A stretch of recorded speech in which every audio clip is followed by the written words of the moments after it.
The Enneagram is a personality typing system that we find to be super helpful when traveling because it helps you understand yourself and those that you're traveling with. So learning your number and the numbers of your travel companions will mean that you are able to better communicate based on your motivations and their motivations.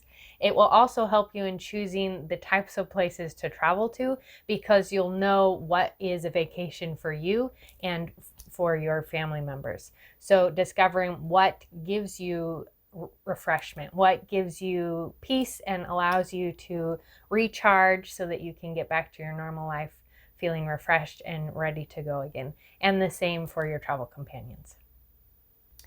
The Enneagram is an ancient personality typing tool.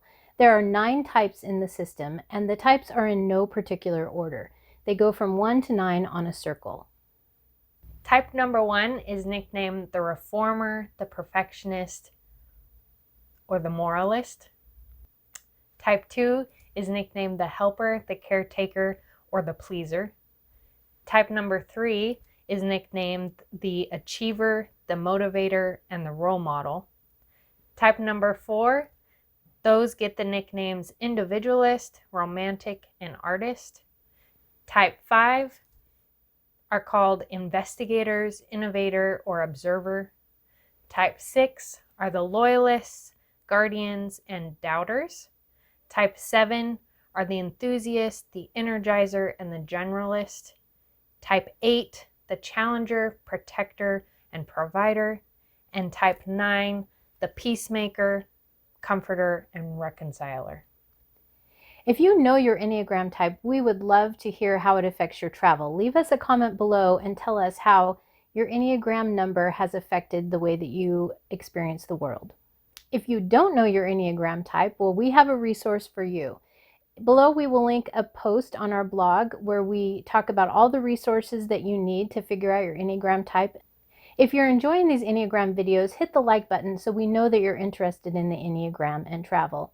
Stay tuned, we're about to dig a little deeper. The 9 types are further broken down into triads, stances, orientation to time, and arrows. We're about to do an overview of those. What are triads? The Enneagram is broken up into 3 sections or 3 triads, and each triad has 3 different types. The triads are the gut, the heart, and the head.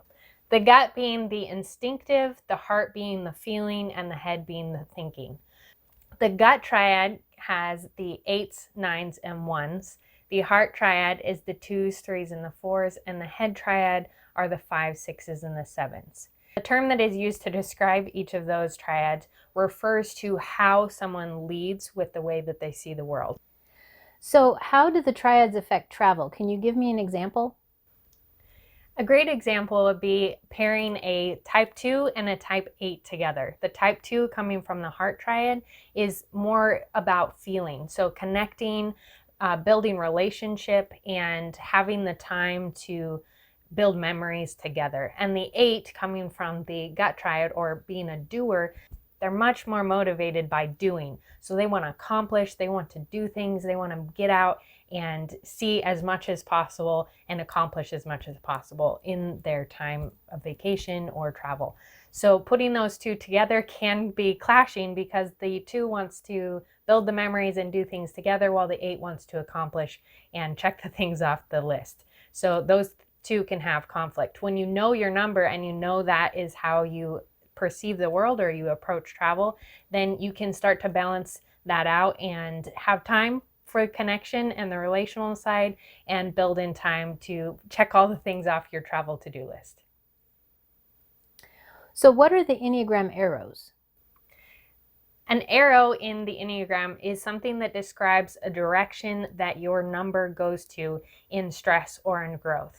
Your stress number is where you go to in stress when you need to reach out to another number for some strength to approach something that's more stressful in life. A growth number is somewhere that you can land and you can use the strengths from that number when you're in growth or you're in a peaceful place. So for example, the 1s go to 4 in stress and they go to 7 in security. 2s go to 8 in stress and they go to 4 in security. 3s go to 9 in stress, they go to 6 in security. 4 go to 2 in stress, they go to 1 in security. 5s go to 7 in stress, and they go to 8 in security. 6s go to 3 in stress, they go to 5 in security. 8 goes to 5 in stress, and they go to 2 in security. And 9 goes to 6 in stress, and they go to 3 in security. So security just being another word to describe growth. So say you're a 1, how would your stress and security numbers apply to a travel experience? So some things about a 1 are that they tend to be self-critical and somewhat critical of others because of that self-criticism. They are goal accomplishers, so they have their to-do list and they like to accomplish those things, and they like perfection, so they're always going to be pursuing that perfect end outcome. Now, when they go into their growth number, which is a type 7, they're going to surprise those around them because they loosen up, they become more enthusiastic, a little more fun, more interactive in the activities they're involved in because they are able to shed that burden of responsibility that they carry as a type 1. A 1 goes to 4 in stress, which means that they can become somewhat self-absorbed as they go down that trail of stress. They can start to become, have a bit of a pity party, and they can become somewhat hypersensitive. Yet again, we're working with 3. The orientations to time are past, present, and future. So each number falls into one of those categories, and they have access to a second orientation to time. So a number might fall into the past orientation to time, which means that they are focused on the things that they build memories in. So they can look to the past and have memories of the past. And they're able to live in those memories and enjoy things from the past in depth.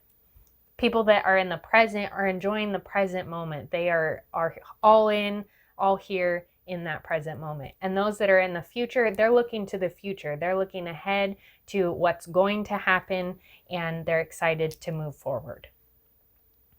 The way this impacts travel is that your orientation to time can affect the way that you travel. So if you're someone that is in the past orientation to time, you will want to build memories that you can look back on. Now, all Enneagram numbers, of course, will want to build travel memories, but the past orientation to time, they are not necessarily experiencing it in the moment.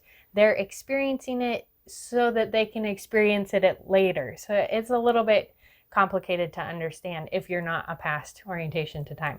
Now, the present, that's a little bit easier to understand because in the present moment is a term that we use quite often.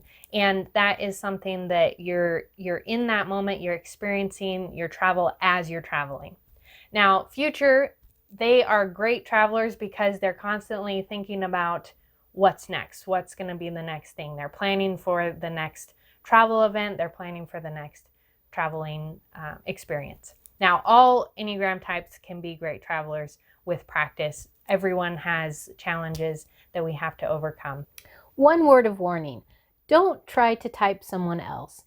The difference between the Enneagram and other personality systems is that the Enneagram is based on your internal motivations, not behaviors. So it's very difficult for people to accurately know that about you. Even spouses rarely type each other accurately on the first go round. It's enough to know your own type and to understand that there are other people with 8 other types, and so they're not seeing the world the same way as you are. This allows you to have give others a lot of leeway and a lot of grace as you travel. So why bother with the Enneagram as it relates to travel?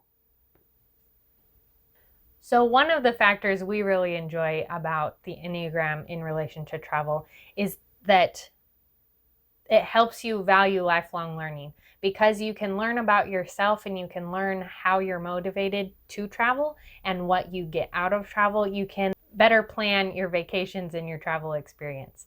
Another thing is that it helps you to resolve conflict with your travel companions. So whether that is your spouse or a friend group or children, whatever the dynamic is that you're traveling with, knowing your own Enneagram type will help you to communicate your needs with those around you, even if they don't know their Enneagram type. Just being able to advocate for yourself is helpful. If they do know their Enneagram type, my family, we have all learned the Enneagram, and so we all know our numbers now, and we're able to communicate about those things and joke about our weaknesses and our strengths, and it makes for great travel. And so that helps us to be able to communicate as a family and with our friends what we need, what we're looking for in a vacation or in travel. So if there's someone that's a 5 and an introvert, we know that they're probably going to need some downtime because they have the least amount of energy,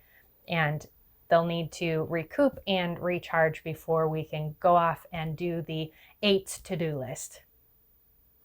This is our introduction to the Enneagram and travel. We have 9 more videos coming where we're going to take a deep dive into each type. If you can't wait that long, we have a companion blog post on Jaunty Everywhere that we'll link in the description below. It has we've already written about all of the types.